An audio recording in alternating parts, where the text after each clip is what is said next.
Hello, and welcome to a new series filmed off my iPad. Please excuse the cat with the signs that she wants attention when I start doing this. So, this new series is going to be a fun one, and it's going to be weekly and daily. Sort of. You'll see what I mean. For starters, you can see my face. Hi! This is one of the two cats we got. This is our female. This is Marie. This is Love Monster this morning, ain't you? Anyway, so what happened last night was it was NXT, the 29th of the 8th, 2018, and I watched the show. And I took around about 4 pages worth of notes, and we're going to run through the card and what happened on the show. I will then give my overall thought. I've rated each match out of 5 stars. Each show will be rated out of 5 stars. Overall, then it'll give us show a star rating. Get rid of that. I also then have wrestler of the night, moment of the night, female star of the night, match of the night, and I'll give my initial thoughts on the show and stuff. So let's begin. So we open up the night with I think it's Kathy Kelly in the back, and we see that she mentions there's a camera crew and there's some attorneys in Winnie office, and it's all based around, and I think quite a lot of the night's angles in the back and then the ring are all based around what happened to Aleister Black and trying to find out where Aleister Black sits. As being as I'm someone who normally just watches the takeovers and haven't watched NXT for months, the TV show, I did have to do some research to work out who certain people are. I have dropped in and out on certain people because I think her name's Bianca, the girl with the really long hair. I think that's what she's called, Bianca. And then we go to the ring. Johnny Gargano comes out. He says that he doesn't deserve the fans' chance on Johnny Gargano. He says he's broken his promises and made some mistakes. And he basically says he's become Ciampa. And he needs to become Johnny Wrestling again. And he's turned into Tommaso Ciampa, which is a brilliant promo from Gargano. Regal comes out and he goes, "Did you attack him?" And Gargano goes, "Well, you've known me for a while. Look at me. Look in my eyes and tell me, do you think I attacked him?" Another brilliant piece of acting. Then Velveteen Dream comes out and goes, "It shouldn't be about him. It shouldn't be about Gargano. It shouldn't be about Aleister Black because he's not even in the bloody building." And he goes, it should be about me. It should be about the Dream. It should be about the Saints. And then Regal goes, and then, basically he comes out with a crutch, and I'm thinking, oh god, he's injured his knee. And he just drops it down and says, "Oh, it's only for a few days to take the weight off my knee." Drops the crutch down and says, "I'm ready to go." And then Regal goes, and there's about to brawl, and Regal gets in the middle and goes, No. If you want to fight. You'll have a match next week. So we have got Gargano versus Velveteen Dream next week on NXT. And then he says to Gargano, "Get to the back," and then he tells Velveteen to go to his office. So that's all summed up. I think that was a pretty good angle. Regal definitely is someone I have a lot of respect for what he's done in his career in Britain with Rory Brookside and that. I'm still got the flu. I'm getting better than I was yesterday. Got a bit more injury. We then, where am I on my notes? Johnny this week. Johnny. So that, what I've just overread, is an entire page. Oh yeah. So then we have hype for the main event, which is Undisputed Era versus Pete Dunne. Then we also have EC3 versus Mandaz, Mandaz. I think that's what they called him. Don't know who he is. And then we have next up is Dakota Kai versus Aliyah. I think I'm saying that right. Probably not, because I only just watched the show and I still can't remember people's names. I'm not very good with names when it's spelt weird. Good match. I would have only given some good moments in the match for the women's match, but I'd have only given it 2.5 stars. I didn't feel that it was an excellent match, but I didn't feel that it was a 2 and a 1 star match. It was in somewhere in the middle, so I was going to give it 3, but I've just given it a plain blank 2.5. Don't think it just as it was about to reach that 3-star, it finished for me. So, this is my opinion, not yours. So, for me, it was a, 3.5, 2.5 star match. It could have got to 3, but I think it was a bit too short to hit that 3 mark for me. So yeah, it was a nice little match. We only had 3 matches, I think, on all together on the night, which for me, this show felt a lot more quicker than a Raw or a SmackDown. at the moment. I'm not going to do Impact, I'm going to do Raw, I'm going to do SmackDown, but I'd had a decision that I was going to do this on the computer, but the camera on the computer is shit, so I'm doing it on my phone. Last night, you know what it's like. So yeah, we then how the God community is second of bacon. So after the break, 2.5 stars. And also another note I've got here is how I was just reading through the notes to make sure I'm mentioning everything. The one thing I noticed between this show and SmackDown and NXT, I'm not going to review Impact because Impact's on its own little level, but I will do an Impact review and mention Impact because I do watch Impact every week. So Impact is something I know about and I know the wrestlers' names and I know who they are because I do watch it every week. Is how good the commentary was. The commentary for this show compared to the other two WWE shows was freaking amazing. Mariah Rowan and Nigel McGuinness and I can't believe saying this, Percy Watson were great as a team. They worked together. They did they bounced off each other great. They mentioned things that you wouldn't normally hear mentioned on the main roster, and it was awesome. It was a brilliant. The commentary felt like you would have seen. You know, I wasn't watching the wrestling. I didn't come from wrestling, but I've seen old episodes of Jim Ross and Jerry Lawler working together. It felt like that chemistry with a third person. It was brilliant. We then come back with we're back in Regal's office, and you see Velveteen Dream in there, and he goes, "No, I didn't attack Aleister Black," and leaves. You then get the Forgotten Sons. I looked up who they were. They come in the office, and Regal goes, "Oh, did you attack them?" And he went, "Oh, we're glad to speak to you. Alas, we've been wanting to speak to you." And then Regal, goes, "Oh, if you attacked him, and that's not why we're here. We want an opportunity." And they go, "You can check the CCTV. We was only just getting into the arena. We parked the car and went straight into the backstage area. It wasn't us." So forth. You can ask the security guy, "I'll check the CCTV." Fair enough. And he goes, "Yeah, you get an opportunity in a match next week." So the Forgotten Sons are in action next week. I don't know which ones it's going to be. I cannot remember the names, but hey ho, that's a brilliant. That was another good angle. And then we go back to the arena. We hear from Rano, Mojo McGuinness and all that, just talking about the show, what's going on. We go to the back actually. And we hear, "Oh my God, there's something going on in the back," Rah! In the backstage area, and we see EC3's down and out, and Lars is walking off. Yes, yeah, another piece of action. So did Lars attack Aleister? I don't know what's going on at this point in the show. I know what happens because I've just watched it. Then we go back to the office, and Nikki Cross is as mad as a bloody hatter. She's just sat there laughing, saying it was beautiful, the attack. She knows who did it. Ooh. Then, as I say, Bianca comes in with her hair, and Nikki just starts playing with it. She's like, "Get off my hair, don't touch my hair." And then she's like, "I want an opportunity, I should get a title shot." And Nikki just goes, "I want to play." After playing, she's laying across the desk at this point. She's been answering the phone. She's lost it, Nikki Cross. But Nikki Cross has been a brilliant wrestler when I started first seeing her in ICW. So, really well done. And she is you'll find out in the end of the review, but she gets some accolade.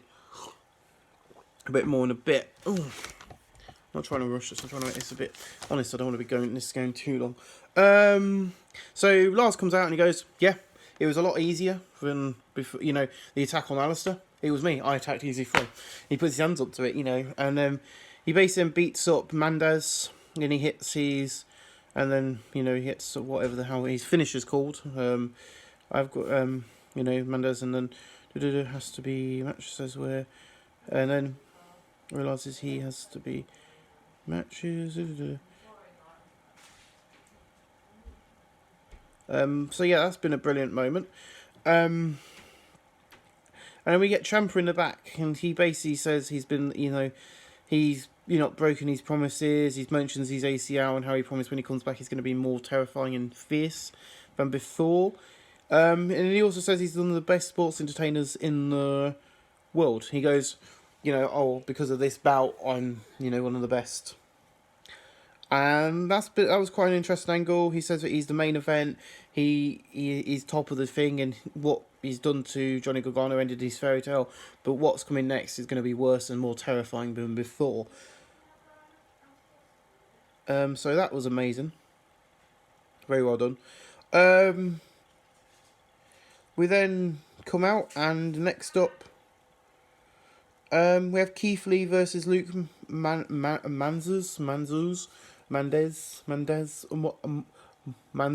So he's a former rugby player, from what I could get. I think Peter Watson made a mistake by saying football, because in American football and rugby are very similar, but two different entities in the world of sports. And one thing I noticed is they're hyping up the agility of Keith Lee. But Keith Lee is a freaking amazing wrestler. I've always liked Keith Lee. I think Keith Lee's been amazing. And what he does, and you notice that NXT is no longer NXT. NXT is just a bona fide WWE indie show, is how I'm going to classify it.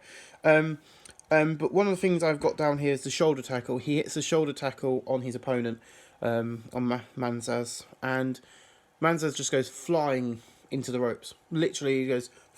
It took me by shock. Right, we're on the last page. Haha.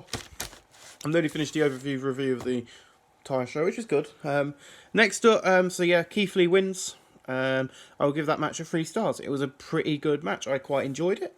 There was moments in there what I liked. It was a bit short than what I would have normally give a 3 stars match, in my opinion. But because of that shoulder tackle and the way Keith Lee looked in his agility, it was amazing. And I think Keith Lee is better now than he was when he was wrestling in the indie scene and that. So, Keith Lee, well done, man.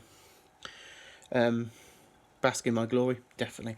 We don't see that Loken and Danny are returning in 2 weeks, that tag team.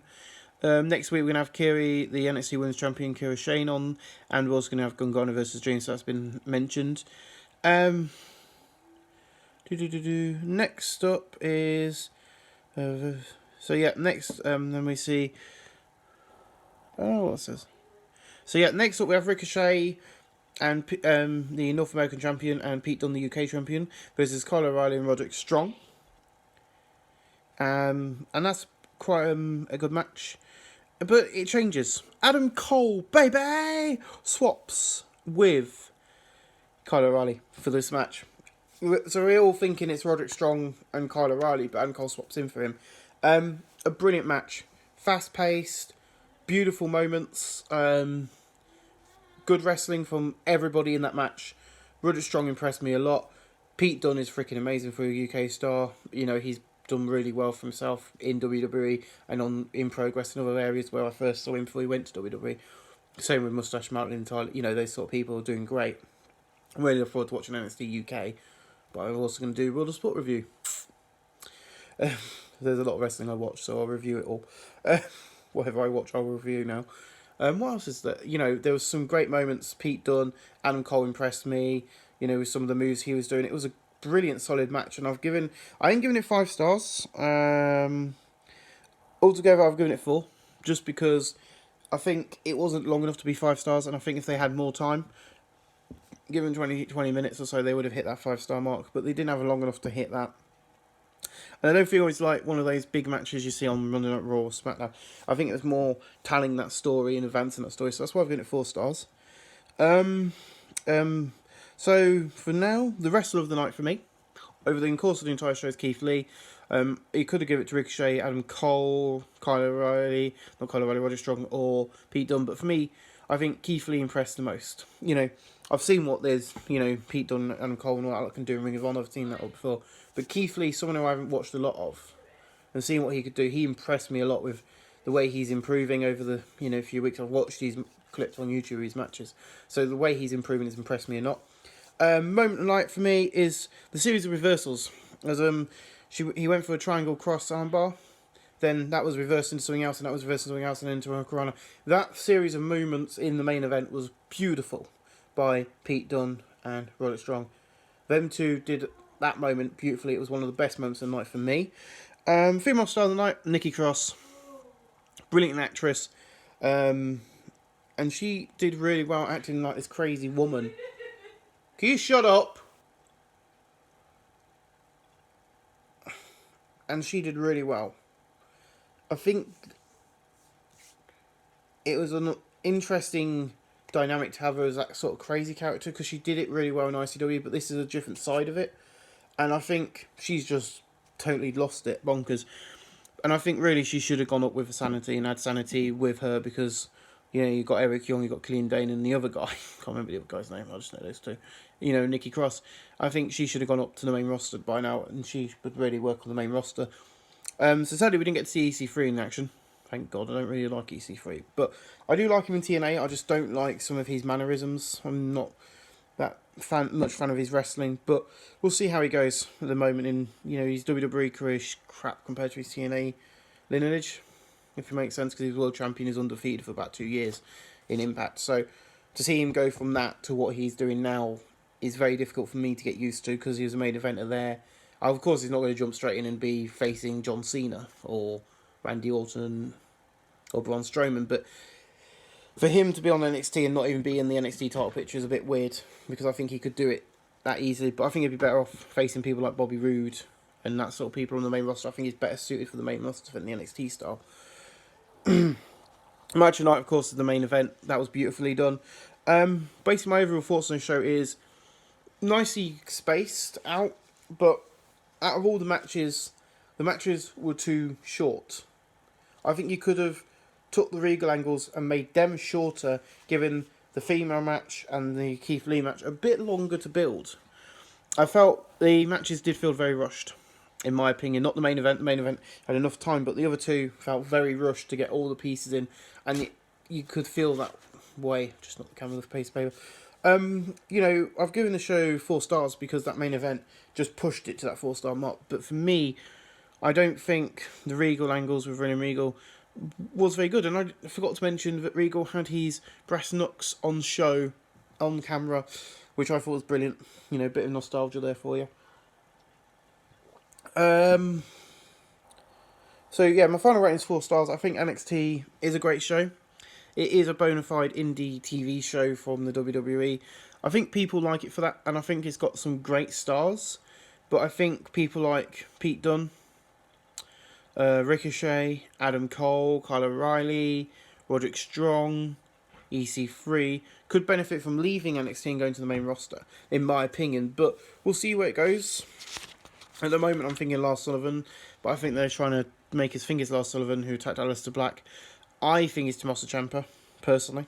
I think it's going to be Tommaso Ciampa. They're going to pull out the bag, in my opinion. So, ladies and gentlemen, that's my review of NXT Wrestling. I hope you've enjoyed this. Tomorrow, at some point tomorrow, because I'm going to Norwich and stuff, I will review and write all my notes down for Impact Wrestling. I'll probably need to get a bigger notebook, because I ain't got many pages left in this one. Because this one's been used a lot. Not for review wrestling, but review for other stuff. So yeah, I will review Impact Wrestling, which is Impact Wrestling Redemption, which is a TV/pay-per-view. Saturday, probably Sunday I'll review all the sports. Monday, there's nothing on Monday. I might do All In. So ladies and gentlemen, thank you for watching. I hope you've enjoyed this review of NXT. I hope you like my opinions. If you've got your own opinions on the show and you've watched NXT, put it down in the bottom comments below. Make your voice heard, because otherwise Vince McMahon won't listen. Oh wait, you don't anyway. He's still pushing Roman Reigns.